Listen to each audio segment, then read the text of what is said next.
Picture चालू करो बे। सुरेंद्र राजपूत, आप ही से शुरू करूंगा। भाषण अच्छा था Surendra Rajput, let me admit. ये कहने में मेरे ख्याल से इस पैनल में किसी को कोई गुरेज नहीं होगा। जोरदार भाषण था, आत्मविश्वास से भरा हुआ था, ड्रामा भी पूरा था, एंटरटेनमेंट भी पूरा था, सब कुछ था। लेकिन ये 4 से 6 कैसे हो गए? हम दो हमारे दो बोलते थे राहुल गांधी हमेशा, अब ये 6 कहां से? उसमें मोहन भागवत और अजीत डोभाल भी आप ले आए, क्यों भाई? मानक भाई एक बात बताइए, अभी भी आप उन्हीं की तरफ से पूछ रहे हैं, आपको पिंजरे में कर दिया बंद। ऐसे लग रहा है जैसे रेयर स्पीच को जो है सारे एक साथ उठा करके बंद कर दिए गए और वो बेचारे सब देख रहे हैं, प्रधानमंत्री जा रहे हैं, राहुल जी जा रहे हैं, पूरा आप ना पूछ सकते ना जान सकते, कम से कम आज तो हमारी तरफ से पूछ लीजिए। हाँ भाई, कैसी लगी आगे स्वाद? देखिए 3-4 चीजें साफ है। पहली बात, हम दो हमारे दो एक पुरानी बात थी। उसके बाद जब सारी की सारी चीजें यहां पर इस तरीके से निकलने लगी कि सारे शिक्षण संस्थानों में, एनटीए से ले लो आप, सारे कोचिंग क्या नाम नौकरी देने वाले संस्थानों में, सारी यूनिवर्सिटीज में, सब जगह पर एक विशिष्ट विचारधारा के अयोग्य व्यक्तियों को जब आपने रखा जाने लगा, तो निश्चित तौर पर यह बात आएगी कि संघ का प्रभाव जो है, स्वभाव तो पहले से उनका आक्रमणकारी था, लेकिन उनका प्रभाव भी इस समय आक्रांताकारी हो गया है और वो हर जगह पे अपने आप के लोगों को बैठा दिए। मगर क्यों?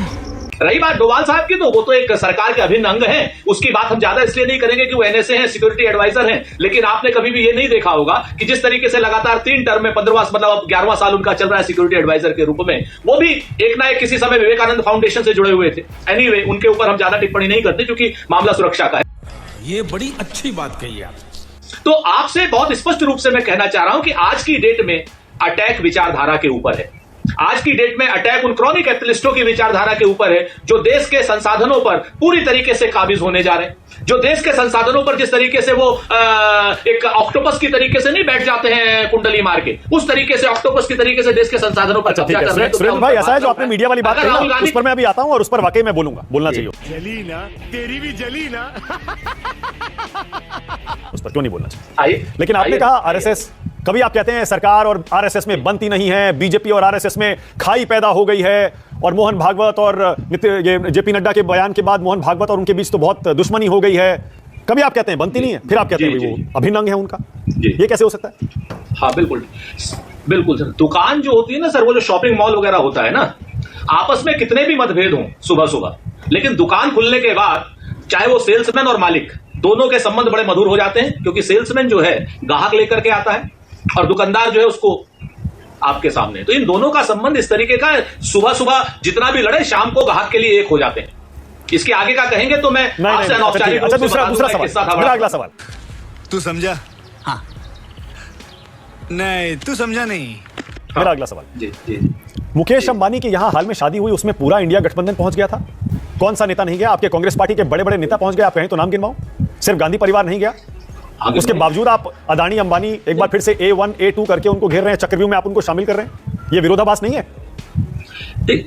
नहीं, बिल्कुल विरोधाभास नहीं। निजी संबंध अपनी जगह पे है ना। अगर देश दुनिया के नियम कानून के साथ में, अगर आप देश की तरक्की में एक व्यापारी बनकर के एक आप साथ निभाना चाहते हैं तो आपका स्वागत है। हम लोगों ने 70 साल तक उनको व्यापारी बनकर के देश का साथ निभाने के लिए दिया है। और सच बात यह है कि हर व्यापारी, हर जो बिजनेसमैन है, उसने देश के निर्माण में भी सहयोग किया, वो चाहे टाटा हो, चाहे बिरला हो, चाहे अंबानी हो, इवन चाहे इस समय नए नए जो लोग हैं वो लोग भी हों। लेकिन कभी भी कोई भी व्यापारी अगर देश बन जाए, अपने आप के देश के संसाधनों पर अपना कब्जा जमाने की सोच ले, कोई भी व्यापारी अगर अपने आप को प्रधानमंत्री से ऊपर समझ ले और प्रधानमंत्री के कंधे पर हाथ रख दे, मैंने ऐसा पिछले 75 सालों में नरेंद्र मोदी जी के अलावा एक भी प्रधानमंत्री ऐसा नहीं देखा जिस प्रधानमंत्री के कंधे पर किसी बिजनेसमैन ने हाथ रखा हो। 10 फीट दूर से लोग मिलते थे, चाहे आप क्या नाम इंदिरा जी को ले लीजिए, अटल बिहारी वाजपेयी जी को ले लीजिए, नरसिम्हा राव साहब को ले लीजिए, एवं मोरारजी भाई देसाई को ले लीजिए, जवाहरलाल नेहरू। अगर शादी में जाना निजी संबंधों का निभाना होता है तो गांधी परिवार को जाना चाहिए था। सब नेता गए, कौन कौन से नहीं गए बताए? इंडिया गठबंधन के, बीजेपी के, कांग्रेस के, सब नेता गए। निजी संबंध निभा देते चले जाते। आपके साथ आप बहुत बढ़िया वाले प्रस्तोता है सर, इंटरनेशनल कहते चित भी मेरी पट भी मेरी टैया, तो ये नहीं चल पाएगा। सच बात यह है कि शादी में जाना एक अपना सबका निजी विषय है, हम बिल्कुल उस विषय पर कोई बात नहीं करते। ठीक है, हम गांधी परिवार नहीं गया, अच्छी बात, बाकी सब लोग गए, अच्छी बात, ये अपनी जगह पर है। और गांधी परिवार को ससम्मान श्री मुकेश अंबानी जी बुलाने आए थे, उसका भी सम्मान। तो रुको जरा, सब्र करो। लेकिन आज तक पूरे इतिहास में आजादी से लेकर आज तक का एक बड़ी महत्वपूर्ण बात बता रहा हूं सर, वो चला लीजिएगा। आजादी से बाद आज तक कभी कोई मुख्यमंत्री, कोई प्रधानमंत्री आज तक ऐसा नहीं हुआ जो 3 दिन किसी की शादी में रहा हो। इकलौते नरेंद्र मोदी जी हैं जो मुख्यमंत्री के रूप में अडानी जी के बेटे की 3 दिन तक रुके। ये मैं नहीं कह रहा हूं, दुनिया के अखबार कह रहे हैं। अगर आप चाहेंगे तो उनकी कतरने मैं आपको भेज दूंगा। 3 दिन तक अगर कोई मुख्यमंत्री किसी व्यापारी की शादी में रुका हो आज तक नरेंद्र मोदी जी के अलावा, तो मुझे बता दीजिए। ये होते हैं असली। ओके, राकेश त्रिपाठी की बारी है। राकेश त्रिपाठी बोलिए जी, करिए बचाव इन 6 लोगों का जो चक्रव्यूह में राहुल गांधी फंसा गए। कह तो रहे इन 6 लोगों ने चक्रव्यूह में फंसा रखा है पूरे देश को, लेकिन राहुल गांधी ने अपने चक्रव्यूह में इन 6 को फंसा दिया। बचाइए। चक्रव्यूह में कौन फंसा हुआ है और कैसे चक्रव्यूह खंड खंड उनका टूट रहा है, ये राहुल गांधी बेहतर जानेंगे। कई बार बड़ी भ्रम की अवस्था में रहते हैं, क्योंकि राहुल गांधी तो है या राहुल गांधी नहीं है, इसको लेकर के भी सवाल है। उन्होंने प्रेस कॉन्फ्रेंस में कहा था ना कि राहुल गांधी तो आपके दिमाग में है, राहुल गांधी तो है ही नहीं। तो राहुल जी की बातें तो राहुल जी ही समझे, वो क्या कहते हैं, क्या समझते हैं, क्या समझाने का प्रयास करते हैं। उनके प्रवक्ताओं को जरूर मेहनत करनी पड़ती है। जिस जिस दिन राहुल गांधी का कोई बयान होता है, कोई भाषण होता है, तो उनके प्रवक्ताओं को बहुत रफू लेकर के करना पड़ता है कि आज राहुल जी क्या क्या बोल गए। लेकिन सुरेंद्र राजपूत जी भी जो कह रहे थे ना कि उद्योगपति परिवारों के साथ कैसे आपके घरेलू ताल्लुकात है, कैसे उनके साथ संबंध है, संबंध याद दिलाऊं उनको वारेन एंडरसन के साथ। ये भोपाल गैस त्रासदी के बाद कैसे वारेन एंडरसन को इस देश से भगाने का काम आपने किया था, ये देश भूला नहीं है कि कैसे उद्योगपति, और केवल देश के उद्योगपति नहीं, विदेशी उद्योगपतियों के साथ आपके कैसे अच्छे संबंध, घनिष्ठ संबंध रहे हैं। ये देश भूला नहीं है कि क्वात्रोची के साथ कैसे आपके संबंध रहे हैं, कुछ मामा भांजे जैसा कुछ रिश्ता रहा है। देश ये सब भूला नहीं है। आपको पीड़ा जरूर हो रही है कि भारत के उद्योगपति कैसे बढ़ रहे हैं, भारत के उद्योगपतियों का डंका दुनिया में कैसे बढ़ रहा है, आपको बर्दाश्त नहीं हो रहा है। रुकिए बाज बहादुर जी, रुकिए तनिक। इसलिए तमाम विदेशी कॉर्पोरेट्स के दबाव में आकर के, विदेशी एजेंसियों के प्रभाव में आकर के जानबूझ करके भारत के उद्योगपतियों पर हमला बोलने की आपकी आदत बन गई है। बोलते रहिए, लेकिन इस तरह के हमलों से भारतीय जनता पार्टी की राजनीति पर कोई असर पड़ता नहीं। भारतीय जनता पार्टी गरीब कल्याण के लिए समर्पित है। हमने गरीब कल्याण के लिए जो आज काम किए हैं, उस काम की वजह से आज जब 2024 का परिणाम आया है ना, तो इतनी बड़ी संख्या में भारतीय जनता पार्टी के पक्ष में एक समर्थन आपको तीसरी बार दिखाई पड़ा है। वरना एंटी इनकम्बेंसी के फैक्टर जहां लगातार चलते रहे हो, जहां सरकारों से लोग तुरंत निराश होकर के बदल देते रहे हो, वहां तीसरी बार सरकार का रिपीट होना और इतने प्रकार के अफवाह तंत्र के बाद रिपीट होना निश्चित तौर पर यह बड़ी बात है। इसको आप स्वीकार करें ना करें, 99 सीटें पाकर के राहुल जी को किसी ने बता दिया है कि ये ज्यादा है, वो बहुत ही उत्साह में है, आत्मविश्वास में है, आजकल लिखकर भी देने लगे हैं। ठीक बात है, उनका विश्वास होना चाहिए, लेकिन भारतीय जनता पार्टी गरीब कल्याण के अपने मिशन में लगातार जुड़ी है। हम लगातार काम करते रहेंगे। गरीबों को एक बेहतर जीवन देना यह हमारी प्राथमिकता है, वो काम हम लगातार कर रहे हैं। तो करना, परेशान हो गए हम लोग 2.5 साल से। ओके, राकेश त्रिपाठी, मीडिया की एंट्री संसद में पहले ही सीमित हो गई थी। पहले कैमरे जाते थे, रिपोर्टर जाते थे, कैमरामैन जाते थे, इंटरव्यू करते थे, कवरेज करते थे। अब बताइए, मोबाइल फोन के साथ भी आपने एंट्री बंद कर दी, इसीलिए मीडिया विरोध भी जता रहा है। राहुल गांधी कह रहे हैं मैं बोलूंगा उनके लिए, संसद में भी उन्होंने यह मुद्दा उठाया। नहीं, मीडिया की स्वतंत्रता के हम पूर्णता पक्षधर हैं। मीडिया को पूरी तरह से छूट मिलनी चाहिए। मीडिया स्वतंत्र और जवाबदेही के साथ जनता को सूचनाएं पहुंचाए, हम इस बात के हमेशा पक्षधर हैं। निर्णय कौन सा हुआ है, उसके प्रशासकीय आधार क्या है, मैं इस बारे में अभी अवगत नहीं हूं, क्योंकि यह निर्णय कोई शासन की नीति से नहीं हुआ है। यह कोई सरकार ने इसको लेकर के कोई नीति बनाई हो, ऐसा नहीं है। यह प्रशासकीय उत्तरदायित्व होते हैं। लोकसभा प्रशासन ने क्या निर्णय किया है, संसद प्रशासन ने क्या निर्णय किया है, उसके आधार पर यह हुआ होगा। लेकिन मैं इस बात के साथ पक्षधर हूं कि मीडिया को फ्री और फेयर पूरी तरह से कवरेज करने के लिए स्वतंत्रता मिलनी चाहिए, उसमें किसी प्रकार की कोई सेंसरशिप नहीं होनी चाहिए। बहुत बढ़िया। खाओ मां कसम। अब राकेश त्रिपाठी, राहुल गांधी को आज भाषण में 10 में से कितने नंबर देंगे? मुझे पता है आप तो 0 देंगे, बल्कि माइनस में देंगे, लेकिन आपने अगर भाषण पूरा सुना होगा, आपने आत्मविश्वास देखा होगा, एक जोश देखा होगा, और जाहिर है उसके पीछे वो 99 सीटें हैं, वो 233-235 सीटें हैं जो इंडिया गठबंधन को आई हैं, और जो 5-7 राज्यों में आपको उन्होंने पटखनी दी है, पीछे छोड़ा है, उस सबका कॉन्फिडेंस दिखाई दे रहा है। मानेंगे ना आप? ये तो एक बड़ी चुनौती बन गई है राहुल गांधी, कांग्रेस पार्टी, इंडिया गठबंधन। नहीं, निश्चित नहीं। देखिए मानक जी, इंटरटेनमेंट की दृष्टि से अगर देखा जाए तो निश्चित तौर पर उनको 10 में से 10 नंबर मिल जाएंगे। फुल इंटरटेनमेंट करने का काम करते हैं। अब तू गया बेटा, अब तू गया, देख तेरी औकात मैं दिखाता हूं तुझे, देख। राहुल जी के खड़े होते ही पूरे विश्वास के साथ आ जाते हैं कि आनंद अब शुरू होगा। राहुल गांधी जी के बयानों को इसी तरह से देखना चाहिए। अभी वो मोची क्या इस समय जाकर जूता उता भी सिल करके ट्रेनिंग लेकर के आए हैं। वो जिस जूता सिलने वाले मोची क्या गए थे ना, उस मोची ने भी बताया कि कांग्रेस की सरकार योजनाओं को लागू नहीं कर पाई थी। भारतीय जनता पार्टी की नरेंद्र मोदी सरकार आज योजनाओं को लागू कर रही है, उसका लाभ जनता तक सीधे पहुंच रहा है। क्या बोला तूने? पहले क्या बोला? चल संकट यही है ना, राहुल जी करते कुछ और है, परिणाम कुछ और निकल आता है। तो राहुल जी ने आज जो भाषण किया है, अब सुरेंद्र राजपूत जी के लिए जिम्मेदारी बढ़ गई है। शाम तक सारे चैनलों पर बैठ करके उनके भाषणों को अलग अलग प्रकार के सुरेंद्र राजपूत कुछ कहना चाह रहे हैं, बोलिए। सुरेंद्र भाई बोलिए, क्या कह रहे हैं? मलूक नागर भी मुस्कुरा रहे हैं। पहले सुरेंद्र राजपूत बोलिए। 3-4 चीजें सिर्फ छोटी छोटी कह रहा हूं।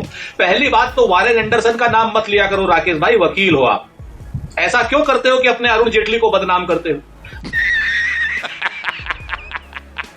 अरुण जेटली वकील थे वारेन एंडरसन के, हम नहीं थे, नंबर 1। नंबर 2, देश के सारे आतंकवादियों के वकील राम जेठमलानी होते थे और पीएन लेखी होते थे, मीनाक्षी लेखी के पिता, अगर आपको ना याद हो पीएन लेखी का नाम तो। इन 3 भारतीय जनता पार्टी के वकीलों ने देश को तोड़ने वाली ताकतों के साथ जो काम किया है, इसके लिए भारतीय जनता पार्टी को कभी क्षमा नहीं किया जा सकता। ऐतिहासिक रूप से बात करूंगा तो चंद्रशेखर जी के खिलाफ भी और भगत सिंह के खिलाफ भी जो वकील लड़ते थे वो भी जनसंघ और संघ की औलाद थे। छोड़ दीजिए इस बात को, इस बात पे मत आया कीजिए। कौन है ये लोग, कहां से आते हैं?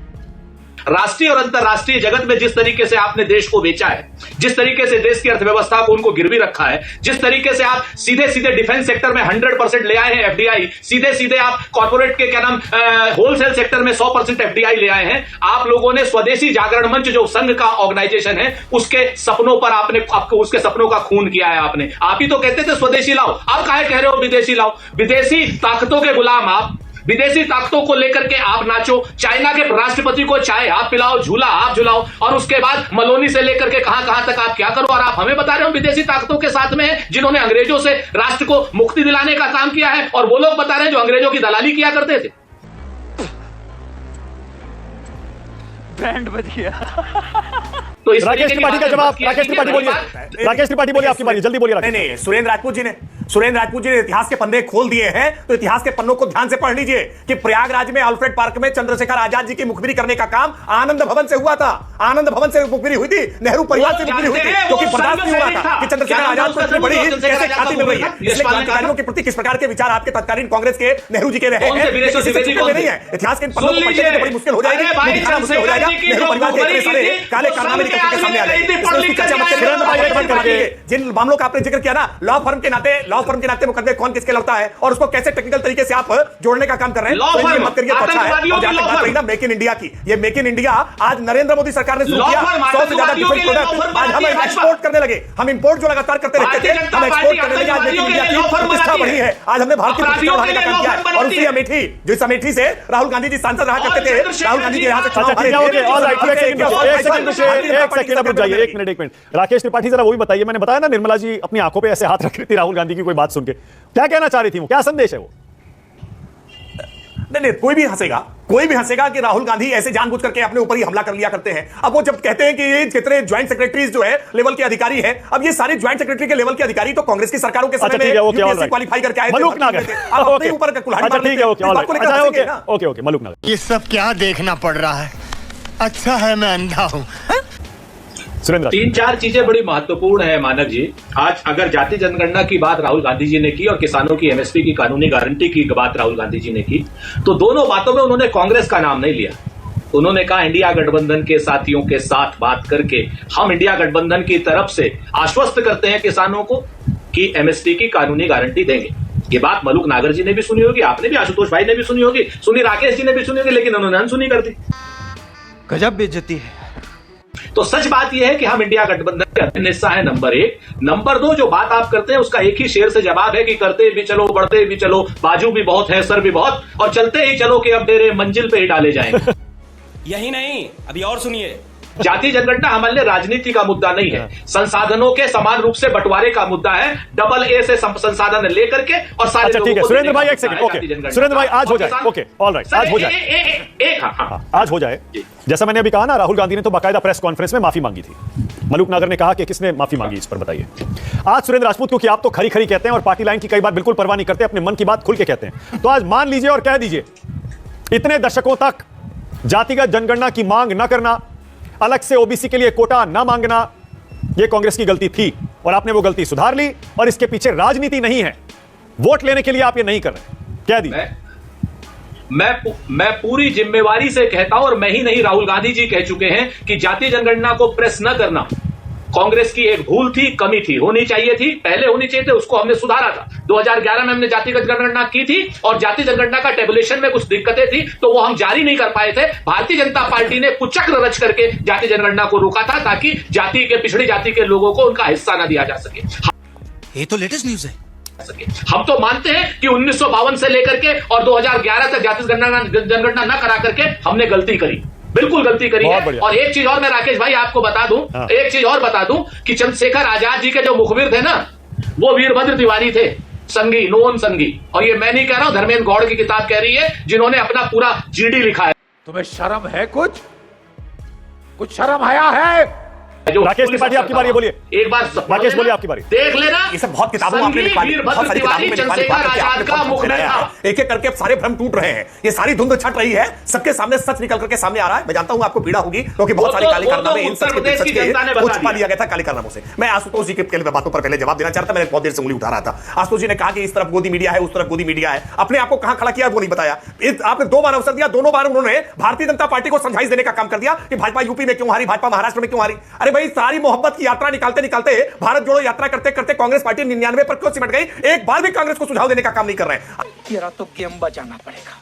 आप योगी आदित्यनाथ जी को बता रहे हैं कि वो हिंदू हार्डलाइनर नेता है, या तो वो होंगे या सामाजिक न्याय होगा केशव मौर्य। ये क्यों नहीं बता रहे हैं कि पीडीए का जो राग अलापा है ये जानबूझ करके कुछ लोगों के लिए है, ये ए टू जेड के लिए क्यों नहीं है? ये राजनीति करने वाले कोई भी राजनीतिक दल क्यों पीडीए की बात करेगा? क्यों नहीं कहेगा ए से लेकर के जेड तक सब कुछ के बारे में हम बात करेंगे? इसकी आलोचना नहीं करते, केवल बीजेपी की आलोचना करेंगे और फिर कहेंगे गोदी मीडिया ये वाले, गोदी मीडिया वो वाले, हम निष्पक्ष मीडिया है। ऐसे थोड़ा चलेगा।